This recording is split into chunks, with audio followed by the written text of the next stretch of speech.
Hey, what's up YouTube? This is We All Juggle Knives. What's in the box? I'll give you a hint. It's a Kizer. I'll give you another hint. It's a Kizer Gunhammer folder designed by Darrel. It comes with that nice case. It's been a while since I reviewed a folder, but this one really spoke to me. What did it say? It said, "You need to own me." This is a titanium frame lock with an S35VN blade. The blade length is 3.5 inches. It's got some very nice basket weave 3D texture. I turned up the volume so you can hear this thing opening and closing. Boom. This thing fires like a dream, by the way. There's the lockup. It locks up very securely. Yeah, no complaints about the pivot on this. This thing, the flipper is designed well. This thing opens very smoothly and efficiently and quickly. Well done by Kizer. Now they have another model that's also a Gunhammer, but it's a recurve. I, however, like this blade shape. It's got a nice stonewash on the blade as well. I've wanted one of these Gunhammer designs for many years. Right. Speaking of Darrel, that large blade is one of his Mad Max folders. I'm quite familiar with his work. I've owned that Mad Max for many years, and when I bought it, it was already discontinued, so that's been around for a while. It was made by Camillus. Like I said, back years ago, I wanted a Gunhammer. Back then, they were made by HTM, but there were some production problems which caused me to steer clear of it. So I was very enthusiastic to see that Kizer is now producing this design because I'm pretty familiar with Kizer too. Those are two of my other Kizer folders flanking the Gunhammer. Oh, and I have a lot of usage footage coming up too later in the video. I will do some stuff with this knife. I've definitely had good experience with Kizer folders in the past, and so when I saw that they were now making the Gunhammer, I knew I had to get one. Alright, let me demonstrate initial sharpness and then we will cut more things with this Gunhammer.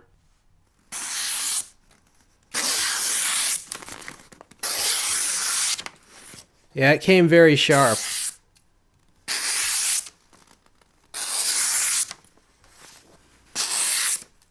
Definitely very sharp. I mean, that's always a mark of quality. A knife company should be able to produce an edge like that. Spyderco does it, Cold Steel does it.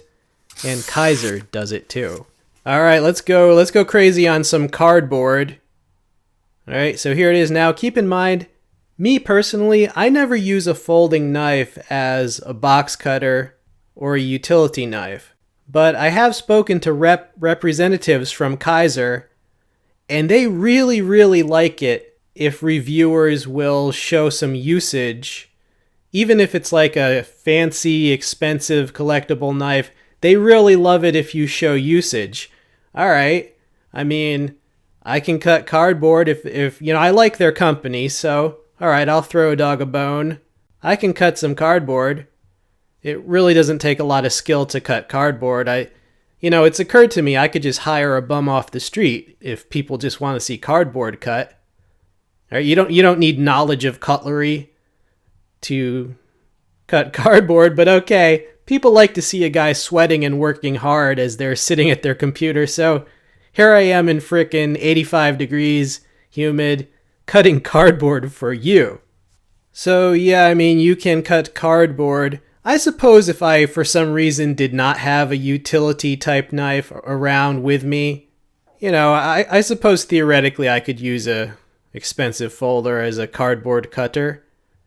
Alright, some other stuff. These are some like plastic ties that came wrapped around some package or something. I just figured they'd be a nice thing to show being cut because sometimes like synthetic stuff like this, like plastic, it can dull your edge quite a bit. Like some of those plastic cutting boards, they can do a number on your edge. So I figured it would be some good work for this blade. Oh, that crud on the blade, that's just adhesive from the tape that was on the cardboard. I cleaned that off later with soap and water. But yeah, overall, I'm pretty pleased with this knife. You know, not because you can use it as a box cutter, although you could, but I like the designer. I like the company producing it.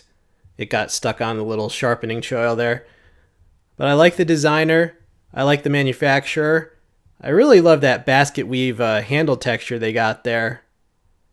I like the blade steel. I like that it opens quickly, locks securely. I like how they designed the flipper. It's got perfect ergos for a flipper, for my thumb anyway. So yeah, good knife, and you can also cut stuff. Cutting some paracord. Now, I probably should have done this before the more difficult stuff, but whatever. This'll show that it does retain a sharp edge. I'm not the best at cutting paracord, but whatever. See, the thing about Kizer is that unlike most Chinese companies, they're not trying to compete in the budget bargain bin part of the cutlery industry. They're trying to compete in the high quality end, right? And I like that. We need more competition in that arena. Now, the main ways they try to do that are using the better materials, the good steel, the titanium, and also collaborating with famous knife makers. That's a pretty solid strategy, I would say. I have noticed that some of their prices seem to have gone up. Like, it used to be that they would make knives that would be like around the same quality as even a Benchmade or a ZT, but it would be around half the price. So for example, they would make a $120 knife that was competitive with US companies' $240 knives.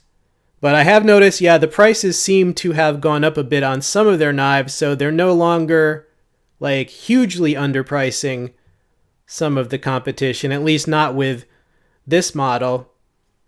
But I guess now that they've proven their quality, they probably feel like they don't have to do that as much.